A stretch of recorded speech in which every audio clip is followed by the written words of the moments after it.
বাচ্চার কাশি আর বুকে কফ জমে আছে। ডাক্তার অ্যামব্রক্স সিরাপ লিখে দিয়েছে। কিন্তু মনে প্রশ্ন, এই ওষুধটা আসলে কত বছরের বাচ্চার জন্য নিরাপদ আর কতদিন খাওয়ানো যাবে বা খাওয়ানো উচিত?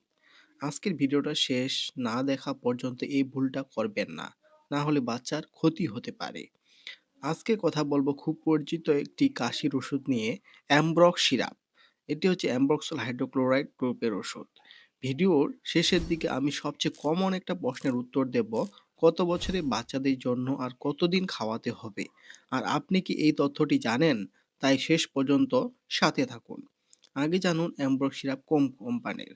অ্যামব্রক্সল হাইড্রোক্লোরাইড বিভিন্ন নামে ও বিভিন্ন ব্র্যান্ডের পাওয়া যায়।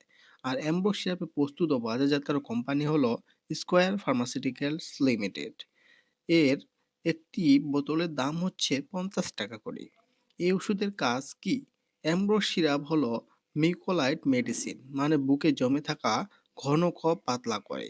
ফলে কফ সহজে বের হয়, কাশি কমে, শ্বাস নিতে আরাম লাগে। ডাক্তার কেন এই ওষুধ লিখে থাকে?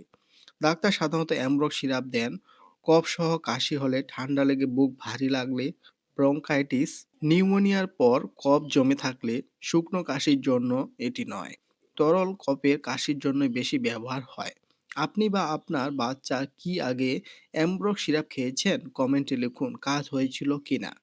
কারা খেতে পারবে এবং কারা খেতে পারবে না, এই অংশটি অনেক গুরুত্বপূর্ণ।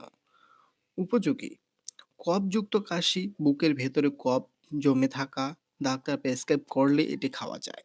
যাদের জন্য সাবধান: গ্যাস্ট্রিক বা আলসারের সমস্যা থাকলে, লিভারের সমস্যা থাকলে, অ্যামব্রক্সলে অ্যালার্জি থাকলে এটি খাওয়া যাবে না। 2 বছরের নিচের বাচ্চা, ডাক্তারের পরামর্শ ছাড়া একদমই নয়। কিভাবে খাবেন? সাধারণত খাবারের পরে খাওয়া ভালো। মাপা চামচ ব্যবহার করবেন। নিজে নিজে ডোজ বাড়াবেন না। ডোজ বয়স অনুযায়ী আলাদা হয়, তাই আন্দাজে এটি খাওয়াবেন না। অবশ্যই ডাক্তারের কাছে এই ডোজটি জেনে নেবেন। কতদিন খাওয়া যায়, এই অংশটি অনেক গুরুত্বপূর্ণ। সাধারণভাবে 5 থেকে 7 দিনের বেশি নিজে নিজে খাওয়া ঠিক না। কাশি না কমলে অবশ্যই ডাক্তার দেখাতে হবে।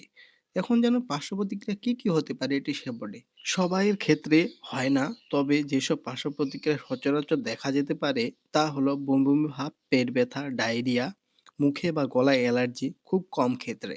কিছু অস্বাভাবিক দেখলে সাথে সাথে বন্ধ করে ডাক্তার দেখান। আপনি সাধারণত কাশির ওষুধ কয়দিন খাওয়ান? 3 দিন, 5 দিন, নাকি কাশি না যাওয়া পর্যন্ত? কমেন্টে জানান। এতে করে আপনার কোথায় ভুল হচ্ছে এই সম্পর্কে আমি বলতে পারবো। এখন জানুন আসল প্রশ্নের উত্তর, যা জানতে আপনি কষ্ট করে এতদূর পর্যন্ত ভিডিওটি দেখছেন। প্রশ্নটি হলো, অ্যামব্রোস সিরাপ কত বছরে বাচ্চাদের জন্য? সাধারণত 2 বছরের ওপরে বাচ্চাদের জন্য ব্যবহার করা হয়। 2 বছরের নিচে হলে অবশ্যই শিশু বিশেষজ্ঞ পরামর্শ নিয়ে এটি সেবন করাতে হবে। এখন জানুন কয়দিন খাওয়াতে হবে। সাধারণত 5 দিন, সর্বোচ্চ 7 দিন।